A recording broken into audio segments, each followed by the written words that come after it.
walk around the lake is pleasant as always. As I reach my favorite viewpoint, I stop and look out across the water. It's been a while since I've taken this walk. The lake was iced over then. I think how different things are in summer compared to winter. The way the sun is currently reflecting off the water at this hour gives it a strange orange glow. It makes it look a bit like gold or lava. Suddenly I feel inspired. I open my folder and begin writing. I put my pen away and stretch. Hunching over to write on a park bench isn't good on my back.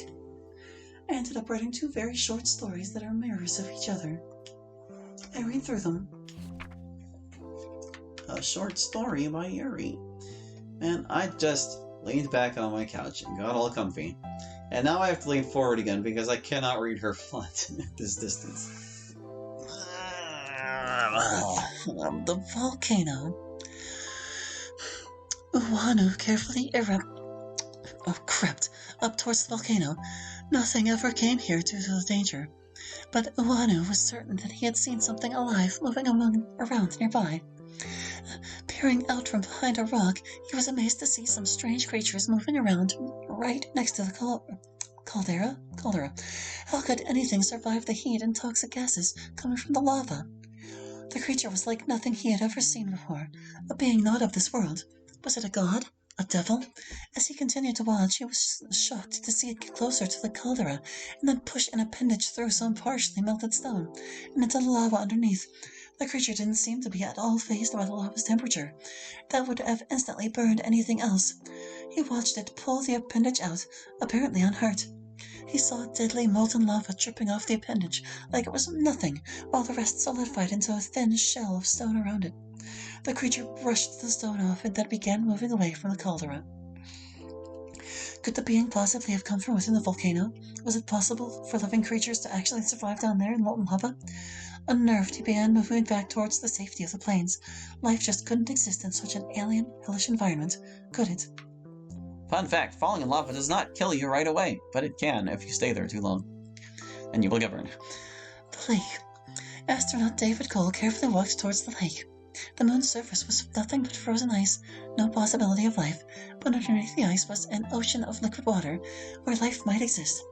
Most of the ice was miles deep, but at this spot an upswelling of warm water from below melted the ice and actually resulted in a lake on the surface. Although relatively warm compared to the rest of the moon, the environment was still too cold and toxic for him to survive without his spacesuit. He felt the ice get soft under his feet. Not wanting to fall in, he stopped, reached down with his hand, and pushed it through the slush into the freezing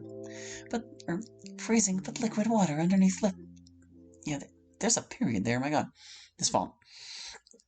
Lifting his hand, he watched possibly life-giving water drip off his glove while the rest of it froze into a thin sheet of ice. Brushing the ice off, he began walking back to his ship to get the automated submersible. If this world had life, it would be down there in the water. Looking out across the frozen ice plains, he thought he saw something moving out there for a second. He shook his head at himself. It had to be the wind. Life just couldn't exist in such an alien, frozen environment, could it? I like the duality of them, one story from 2 perspectives. They are quite different from my usual work, but I feel good that I was able to get something down on paper. I put them away in my folder with all of my other stories, poems, and ideas I've written over the years. I continue my walk around the lake. I pause near the bridge of a small stream that flows into the lake. The park is surprisingly quiet right now, and the sound of the flowing water is pleasant. Normally there are so many people it's too noisy to hear clearly, but I can only faintly hear some kids playing in another part of their park. I sit down on the rocky shore to enjoy the peace. I look at the folder in my hands. In a way, this folder and everything inside it is the only thing I have to show for with my life. School, work, these are things I do because I must, not because I care about them.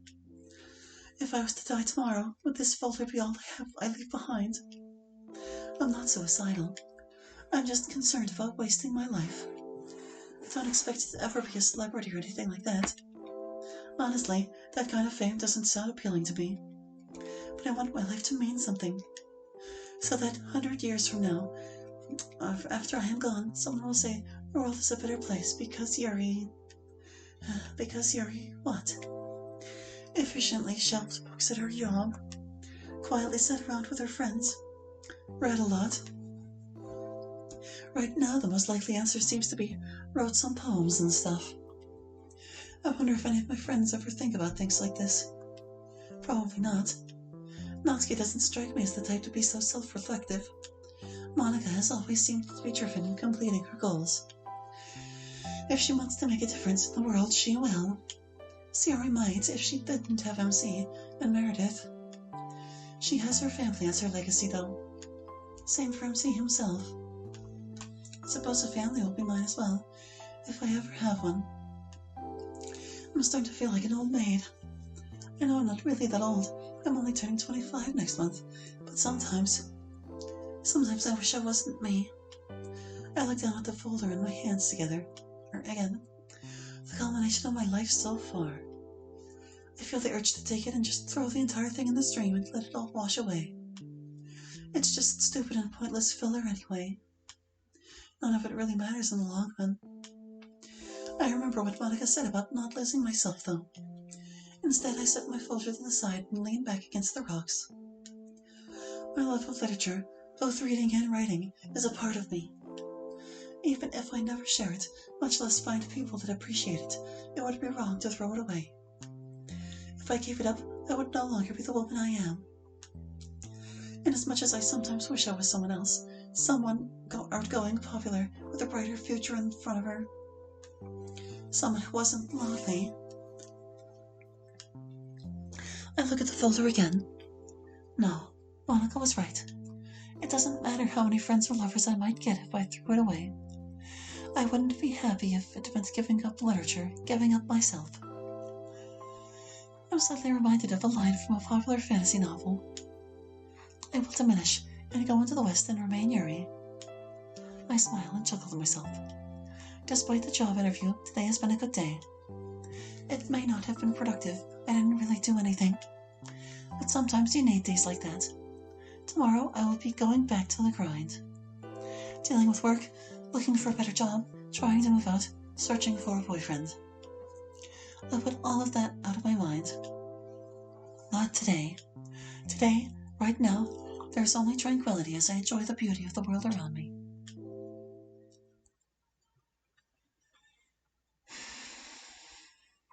June, year 8.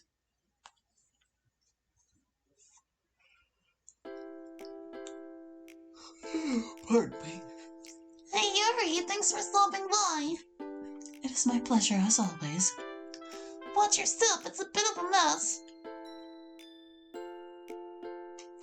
As I enter the apartment, I am greeted with the now familiar sight of toys and children's books strewn across the floor. I see Sayori and MC's son, James, sleeping in a crib. He is only 3 weeks old and still so tiny. Meredith is busy coloring in a book and ignores me. She's still a little shy with me, but I've been over enough the past couple of weeks that I'm not a complete stranger to her anymore. I start picking up some toys off the floor. You don't need to do that. I look at her with surprise. And then how can I help? You don't need to do anything.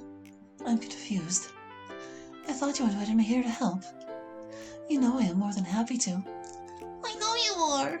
And I appreciate the things you've done for us since the baby has arrived, but you're my friend and not my housekeeper. Although still on maternity leave, Sayori's been getting a little overwhelmed taking care of Meredith, James, and the apartment. MC only got 1 week of paternity leave, so has not been able to help much. It also hasn't helped that Sayori has just recently gone back on her antidepressants and is dealing with postpartum as well. And so I've been coming over after work to assist her. Let's just talk. We haven't done that in a long time. How has the new position at work been going? We sit down on a couple mats on the floor. They still haven't been able to afford a couch. I prefer listening to talking, but if that's what Sayori wants. Not much to say, honestly. I feel like I've at least settled in. A couple months ago, the bookstore I'd been working at needed a new morning manager. With my tenure in education, I was quickly hired for the position after applying for it. It has been difficult for me to be in charge, having to tell others what to do, but I feel that I've been doing okay at it. I know I've been doing very well with my other duties, managing stock, work schedules, payroll. You've always been well organized. I'm not surprised you'd be good at that stuff. So why haven't you moved out yet? When you got the job, I know you were really excited about that. I could afford my own apartment now with my new pay, but although the budget would be really tight, not having anything extra for emergencies, if I did, is part of it. But I suppose the main reason is that I've gotten a bit complacent. So you're happy with your life?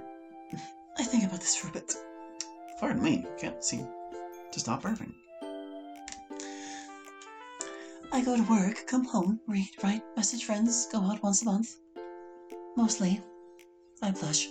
I wouldn't mind going out on a second date for once. And, I'm just gonna put it out there. I find it a bit unbelievable that she was going out every month for years now, and nobody has wanted a second date. Like, literally none? Come on, man. Wait, you still haven't gone out more than once with the same guy? She gives me a strange look. I nervously look away. It's not like that. I just haven't met anyone that I wanted to go out with again. Or they didn't want to go out with me again. But how do you know? I look at her in confusion. You're making a decision after only one date. That's not a lot of time to really get to know someone. I admit, I'm probably not the last person in the world to be giving you dating advice. I mean, I married my only boyfriend who was also a longtime friend. But maybe you should just accept a second date next time someone asks, even if you're not sure about them. I think about what Sayori said. I admit I have considered it. But I don't want to lead someone on either. You wouldn't be. You're just trying to get to know them better. She sighs. To tell the truth, my first date with him was really awkward. He was so nervous. I'm surprised to hear this. By itself, I would have been hesitant to go out with him again. The main reason I did is because I knew what he was really like. That's because you've known him for so long. Yes, that's my point. I knew him well enough to know that the nervous, awkward person I went out with was nothing like the fun, friendly guy he really was. We quickly got used to the change in our relationship and the awkwardness went away. But maybe you're not giving yourself enough of a chance to get to know them, or are they you? Maybe. It's your decision, of course, but you often say you want a serious relationship, and that's the best advice I have. Well, I know. I lean back against the pillow to consider this. I hear James start to cry. Sayori gets up to go check on him.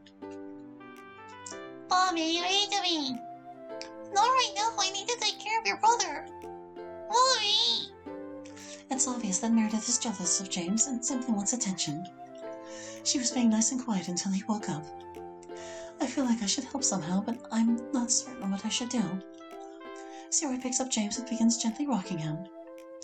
Why don't you ask Yuri if she'll read you? She loves books and would probably be willing to if you ask her nicely. I reach over and pick up one of Meredith's books to show that I would be happy to read to her. Meredith just pouts a bit. I wouldn't want me. James begins to cry again. I'm sorry, but I need to feed James. You can read with Yuri, color, or play quietly. But I can't read with you right now. Meredith picks up a nearby book and hands it to me, then plops down a little ways away. Sayori takes James into the bedroom so she can feed him in privacy. I set down the book I had selected and opened the book Meredith gave me. I opened it up and began slowly reading to her the classic story of trying new things, even if they are dubiously colored breakfast foods. As I read, I point to each word as I read it.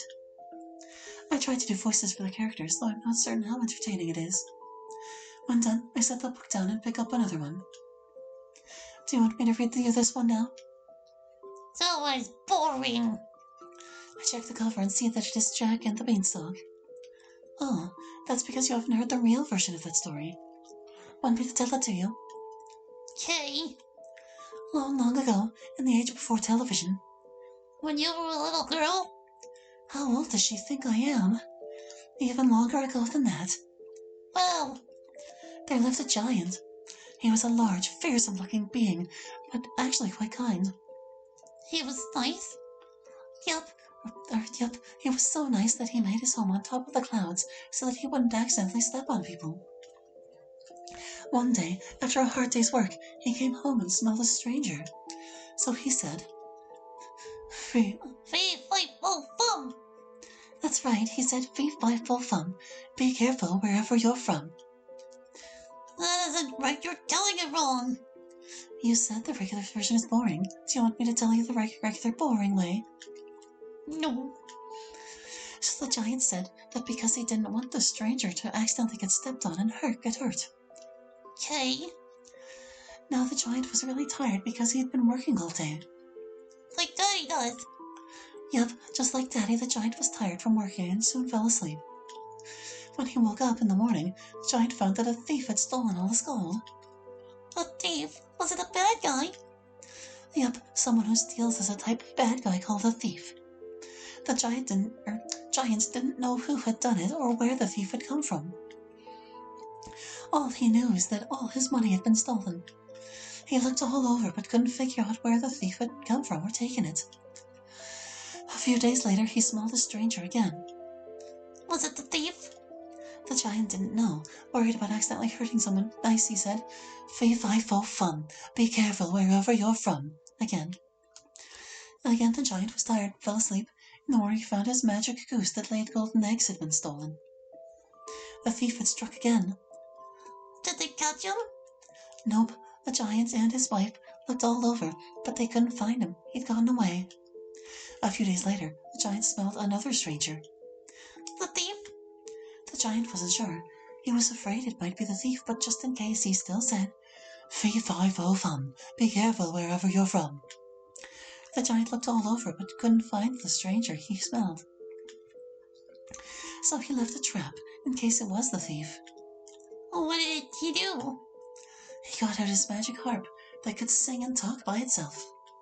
He then pretended to go to sleep so that if the thief stole something, the harp would warn him. But the giant was so tired from working hard all day that even though he only went to pretend to sleep, he fell asleep for real. Fortunately, the thief tried to steal the harp, which woke the giant up. Did he catch him? The giant tried, but the thief was fast and tricky. Also, the giant didn't want to hurt the thief, only catch him and make him give back the stuff he'd stolen. The giant chased the thief across the clouds until he saw the top of a beanstalk poking up. A beanstalk? Yep, it was a giant beanstalk that went all the way from the cloud down to the ground. The thief then started to climb down the beanstalk. Was it Jack? The giant didn't know his name. The giant wasn't a very good climber, and he was still very high when the thief reached the ground.